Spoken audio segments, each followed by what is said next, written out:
अस्सलामुअलैकुम क्लास। आज आपका 5th लेक्चर है स्टेबिलिटी ऑफ बेंजीन के बारे में। इससे पहले हमने बेंजीन के स्ट्रक्चर देखे। बेंजीन के स्ट्रक्चर जब देखे हमने तो हमारे पास जो मॉडर्न कंसेप्ट ऑफ बेंजीन था वहाँ हमने पढ़ा कि आपके पास जो बेंजीन है वो क्या है, स्टेबल मॉलिक्यूल है। इसकी स्टेबिलिटी बहुत ज़्यादा होती है। इसको आज हम प्रूव करेंगे एक्सपेरिमेंटली और ऑब्जर्वेशन, जो हमने एक्सपेरिमेंट किया और जो थ्योरेटिकल वैल्यू थी उन दोनों को कंपेयर करके हम बेंजीन की स्टेबिलिटी देखेंगे कि बेंजीन स्टेबल कैसी है। अच्छा, तो अब बेंजीन की स्टेबिलिटी हमने कहा कि बेंजीन है जो ये एक्स्ट्रा स्टेबल मॉलिक्यूल है। और ये एक्स्ट्रा स्टेबल मॉलिक्यूल क्यों है? बेंजीन आ जाएगा आपके पास एक्स्ट्रा स्टेबल है। एक्स्ट्रा स्टेबल मॉलिक्यूल है और इसकी जो एक्स्ट्रा स्टेबिलिटी है वो किसकी वजह से है? डीलोकलाइजेशन की वजह से है।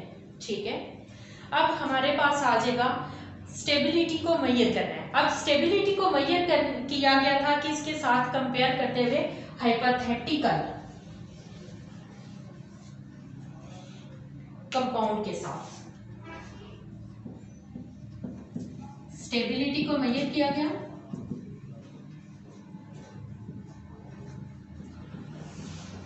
हाइपोथेटिकल कंपाउंड के साथ, और वो कौन सा था?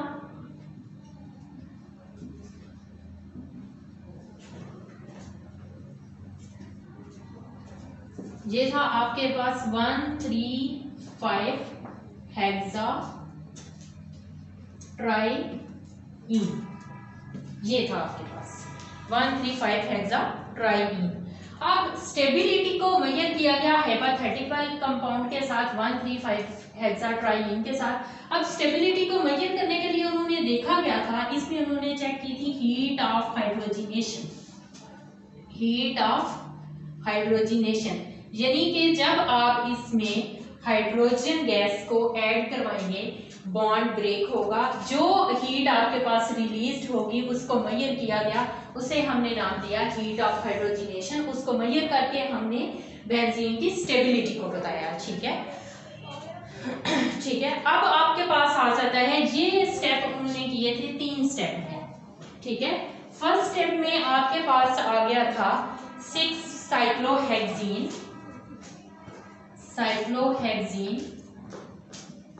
6 मेंबर रिंग। ठीक है, साइक्लोहेक्सीन 6 मेंबर रिंग थी। इसकी क्या करवाई? इसमें एक डबल बॉन्ड था, इसकी हाइड्रोजिनेशन करवाएगी, जो आपके पास क्या हुई, इजीली होगी। और इसकी हाइड्रोजिनेशन के दौरान आपके पास जो हीट रिलीज हुई वो थी -119.5 किलो जूल पर मोल। ठीक है, और आपके पास जो प्रोडक्ट बना था वो था साइक्लोहेक्सेन। आप इसको हम डायग्राम के थ्रू देखते हैं। ये आपके पास साइक्लोहेक्सेन था, इसकी आपने हीट ऑफ हाइड्रोजिनेशन करवाई, और hydrogenation always in the presence of catalyst होती है और 200 डिग्री सेंटीग्रेड टेम्परेचर होता है। तो आपके पास ये साइक्लोहेक्सेन बना, और इस साइक्लोहेक्सेन के साथ आपके पास जो हीट रिलीज हुई, जो आपके पास डेल एच आया, वो आपके पास आया -119.5 किलो जूल पर मोल। ठीक है, ये एक के लिए थी। फिर क्या हुआ कि आपके पास 1,3 साइक्लोहेक्साडाइईन 1,3 साइक्लोहेक्साडाइईन, इसकी क्या करवाएगी? हाइड्रोजिनेशन करवाई। अब इसमें 1,3, इसमें कितने डबल बॉन्ड थे? 2 डबल बॉन्ड थे। जब इसमें 2 डबल बॉन्ड थे तो इसका मतलब ये हुआ कि आपके पास जो हीट रिलीज होगी वो इसके क्या आएगी? डबल आएगी। ठीक है, वो इस हीट के क्या आएगी? डबल आएगी। डबल बॉन्ड थे तो आपके पास ट्वाइस हीट आएगी, और जब मेजर कीगी तो ऐसा ही हुआ। और वो आई आपके पास कितनी बला, -239 किलो जूल पर मोल। अप्रॉक्सीमेटली इसके ये डबल आई, ठीक है। और जो एक्सपेरिमेंटल थी इसकी वो देखेगी, तो वो एक्सपेरिमेंटल थी जो आपके पास वो थी -231 किलो जूल पर मोल, किलो जूल पर मोल। जब आपके पास क्या थे, 2 डबल बॉन्ड थे। इसको हम ऐसे बना के भी देख लेते हैं। ये आपके पास था, इसकी हाइड्रोजिनेशन करवाएगी, 2 मॉलिक्यूल लिए गए, पीटी कैटालिस्ट में करवाएगी, तो आपके पास ये साइक्लोहेक्सेन बना, ठीक है। और साथ में आपके पास जो हीट रिलीज हुई वो कितनी हुई, -239 किलो जूल पर मोल। जब आपने इन दोनों का डिफरेंस लिया तो आपके पास कोई इतना अच्छा खासा डिफरेंस नहीं आया, मैक्सिमम डिफरेंस नहीं था, इसलिए हमने इस सेकंड वाले को भी कह दिया कि ये ठीक है। अब क्या हुआ कि जब आपके पास 135 हेक्साट्राईइन की करवाएगी, ठीक है, जब इसकी करवाएगी तो आपके पास जो हीट ऑफ हाइड्रोजिनेशन आई वो ना आई जो हमारे पास इसके ट्रिपल आनी चाहिए थी, बल्कि हमारे पास क्या हुई, उससे कम आई। अब देखें आपके पास यहाँ पे ट्रिपल बॉन्ड था, जिसे हम नाम देंगे 135 साइक्लोहेक्सा ट्राईइन, ठीक है। इसकी हीट ऑफ हाइड्रोजिनेशन जब करवाएगी प्लैटिनियम कैटालिस्ट में, तो आपके पास ये बन गया साइक्लोहेक्सेन, ठीक है। और साथ में आपके पास जो इसकी हीट निकली वो आ रही थी आपके पास -358.5 किलो जूल पर मोल, -358.5 kilo joule per mole. Del H जो आपके पास आता वो ये आता था, जबकि ये थ्योरेटिकल वैल्यू थी जो हमने एक्सपेरिमेंटल ऑब्जर्व की, एक्सपेरिमेंटल से जो ऑब्जर्व की गई थी वो आपके पास वैल्यू थी -208 किलो जूल पर मोल, ठीक है। फिर आपने क्या किया, इसका डिफरेंस लिया। जब आपने इसका डिफरेंस लिया कि कितना डिफरेंस आ रहा है थ्योरेटिकल वैल्यू और एक्सपेरिमेंटल वैल्यू में डिफरेंस कितना आ रहा है, तो इसका डिफरेंस लिया तो हमारे पास ये बन गई -358.5 किलो जूल पर मोल, ये थी। इसको हमने क्या किया, ये हमारी थ्योरेटिकल थी, इसको हमने माइनस किया, यहाँ पे हम डिफरेंस लिख लेते हैं। अब आपके पास जो एक्सपेरिमेंटल थी आपके पास -208, ठीक है। उसमें से आपने क्या किया, माइनस किया किसको, थ्योरेटिकल वैल्यू को, एक्सपेरिमेंटल से माइनस किया थ्योरेटिकल वैल्यू को, तो आपके पास इसकी जो वैल्यू बनी वो बनी आपके पास 150 किलो जूल पर मोल, ठीक है। ये जो आपके पास डिफरेंस आया आपके पास, इसको हमने नाम दे दिया कि ये आपके पास क्या है, रेजोनेंस एनर्जी है,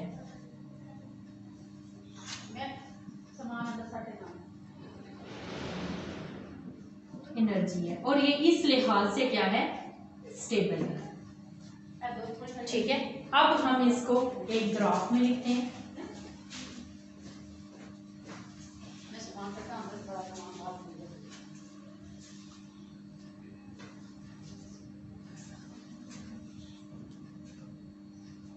अब इसका अगर हम एक ग्राफ बनाएं तो यहाँ पे हमने ली साइक्लोहेक्सेन जो हमारे पास प्रोडक्ट आ रहा था,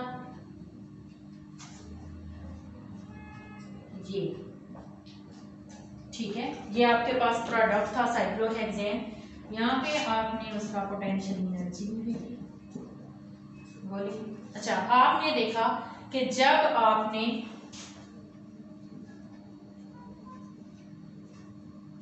वन डबल बॉन्ड की क्या करवाई, हीट ऑफ हाइड्रोजिनेशन करवाई, तो आपके पास जो इसका डेल एच आ रहा था वो आ रहा था -119.5 किलो जूल पर मोल। ठीक है, जब आपने डबल बॉन्ड के साथ हीट ऑफ हाइड्रोजिनेशन करवाई,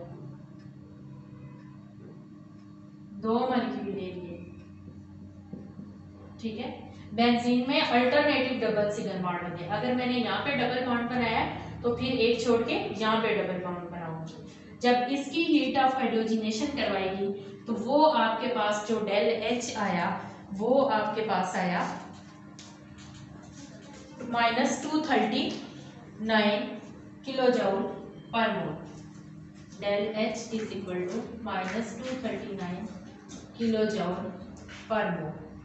ठीक है, जबकि जो एक्सपेरिमेंटल था आपके पास वो था -231 किलो जूल पर मोल। थोड़ा सा डिफरेंस था, लेकिन इसको हमने कंसीडर नहीं किया। फिर आपने क्या किया कि 3 डबल बॉन्ड के साथ करवाया।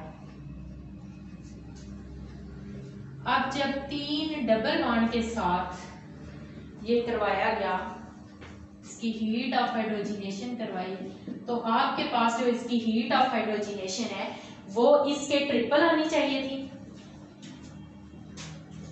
119.5 के थर्ड पे आनी चाहिए थी, क्योंकि ये 3 आपने बॉन्ड दिए हुए तो 3 को मल्टीप्लाई करते हैं इससे और जो आपके पास आती तो वो आनी चाहिए थी।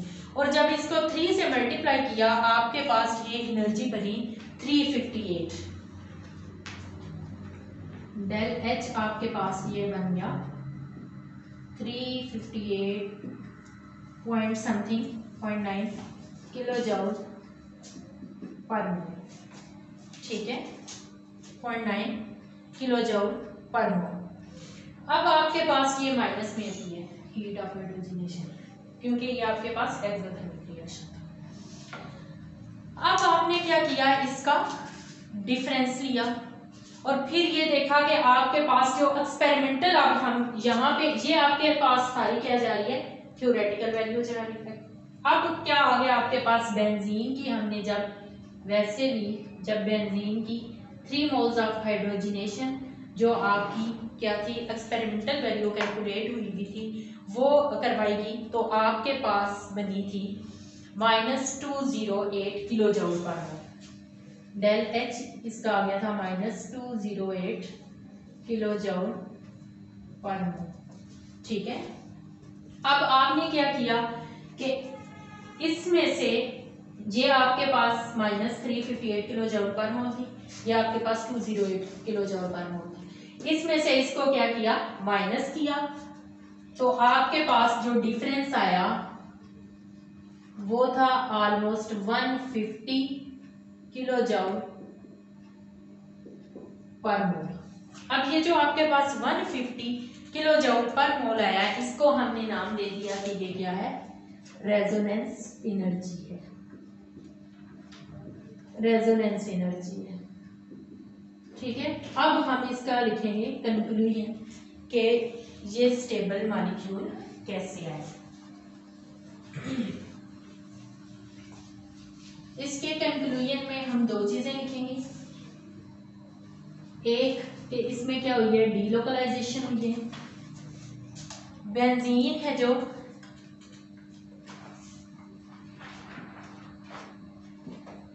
ठीक है, हमने अब ये देखा इससे कि जो बेंजीन है आपके पास ये स्टेबल मॉलिक्यूल है